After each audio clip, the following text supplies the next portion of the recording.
வணக்கம், நான் Sandhya. Welcome to Tamils kitchen. இன்றைக்கி நம்ம சேனலில் ராகி புட்டு எப்படி செய்கிறதுன்னு தான் பார்க்க போகிறோம். இது ஒரு ஹெல்த்தியான பிரேக்ஃபாஸ்ட்டுக்கு மட்டும் இல்லாமல் ஒரு ஸ்நாக்ஸாக கூட நம்ம குழந்தைங்களுக்கு செஞ்சு கொடுக்கலாம். வாங்க எப்படி செய்கிறதுன்னு பார்க்கலாம். இதுக்கு நம்ம முதல்ல ஒரு கப் ராகி மாவு எடுத்து வச்சுருக்கோம். ஒரு டம்ளரில் வெதுவெதுப்பான தண்ணி எடுத்து வச்சுருக்கோம்.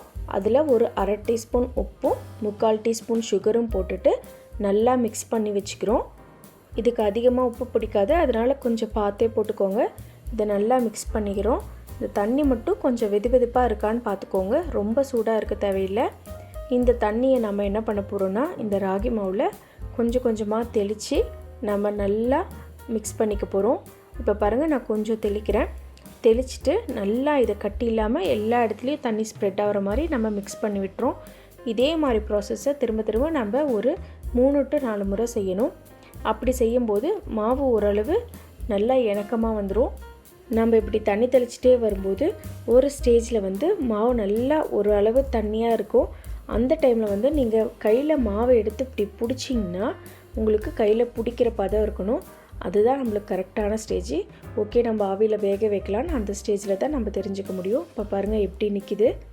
இந்த டைமில் நம்ம மாவை நல்லா சலித்து எடுத்துக்கிறோம். இப்படி சலிக்கும்போது நம்மளுக்கு புட்டு ஸ்மூத்தாக இருக்கும். வேக வைக்கும்போது கட்டி கட்டியாக வராது, சாப்பிட்றதுக்கும் நல்லாயிருக்கும். இப்போ பாருங்கள், நான் கட்டி இல்லாமல் எல்லாத்தையும் நல்லா சலித்து எடுத்துக்கிறேன். இந்த மாதிரி ஒரு சல்லடை வச்சுட்டு நீங்கள் சலித்து எடுத்துக்கலாம். அடுத்ததாக இந்த மாதிரி ஒரு கப் எடுத்துக்கிறோம்.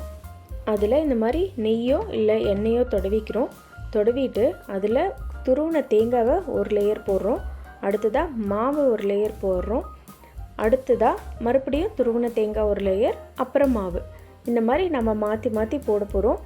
போட்டுட்டு நம்ம ரொம்ப அழுத்தக்கூடாது, மேலாவை தான் போட்டு விடணும். அழுத்தினா நம்ம உள்ளே வேகாத போயிடும். அதனால் இந்த மாதிரி மேலாவை மட்டும் போட்டு விடுங்க.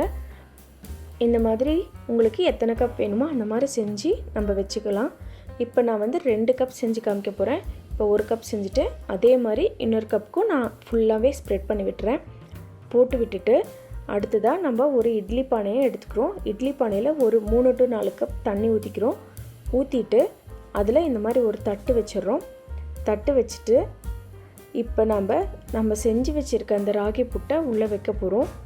உள்ளே வச்சுட்டு ஹை ஃப்ளேமில் ஒரு 5 நிமிஷமும் லோ ஃப்ளேமில் ஒரு 15 நிமிஷமும் நம்ம வேக வைக்கணும். அப்போ தான் இது நல்லா வேகும். ஃப்ளேம் நல்லா லோவாக வச்சுக்கோங்க. ஒரு 20 நிமிஷத்துக்கு அப்புறமா நம்ம அதை ஓப்பன் பண்ணி பார்க்க போகிறோம். 20 நிமிஷத்துக்கு அப்புறம் நல்லா வெந்திருக்கும். அப்போ நம்ம அடுப்பை ஆஃப் பண்ணிடணும். ஆஃப் பண்ணிவிட்டு ஒரு 2 நிமிஷத்துக்கு அப்படியே விட்டுட்டு இதை நம்ம வெளியே எடுக்க போகிறோம்.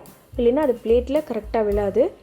இப்போ நம்ம ஒரு 2 நிமிஷத்துக்கு அப்புறம் இந்த மாதிரி பிளேட்டில் எடுக்க போகிறோம். வச்சுட்டு அதை நல்லா தட்டி விட்டுருங்க. தட்டி விட்டுட்டு அப்படியே அதை நீங்கள் எடுக்கும்போது இந்த மாதிரி அழகாக உங்களுக்கு வந்துடும். சர்வ் பண்ணுறதுக்கு நீட்டாக அழகாக இருக்கும். குழந்தைங்களும் ரொம்ப விரும்பி சாப்பிடுவாங்க இந்த மாதிரி நம்ம ப்ரெசென்ட் பண்ணும்போது. இப்போ பாருங்கள், சூப்பராக நம்மளுக்கு வந்துருச்சு ராகி புட்டு. இதை நம்ம நாட்டு சர்க்கரையோ வெல்லமோ போட்டு சர்வ் பண்ணும்போது ரொம்ப டேஸ்ட்டாக இருக்கும். இப்போ நான் இதில் ஒரு டீஸ்பூன் நாட்டு சர்க்கரை போட்டுக்கிறேன். அதில் கொஞ்சமாக நெய் ஊற்றிக்கிறேன். நெய் ஊற்றிட்டு நம்ம இதை மிக்ஸ் பண்ணி கொடுக்கும்போது ரொம்ப டேஸ்ட்டாக இருக்கும். நம்ம சர்வ் பண்ணும்போது இந்த மாதிரி நாட்டு சர்க்கரையும் நெய்யும் போட்டுட்டு சர்வ் பண்ணணும்னா ரொம்ப நல்லாயிருக்கும். உங்களுக்கு வேணும்னா இது கூடவே பனானாவும் வச்சு சர்வ் பண்ணலாம். ரொம்ப இன்னும் டேஸ்ட்டாக இருக்கும். கண்டிப்பாக ட்ரை பண்ணி பாருங்கள். இந்த வீடியோ பிடிச்சிருந்துச்சுன்னா லைக் பண்ணுங்கள், ஷேர் பண்ணுங்கள். மறக்காமல் நம்ம சேனல் தமிழ்ஸ் கிச்சனை சப்ஸ்கிரைப் பண்ணுங்கள். தேங்க்யூ.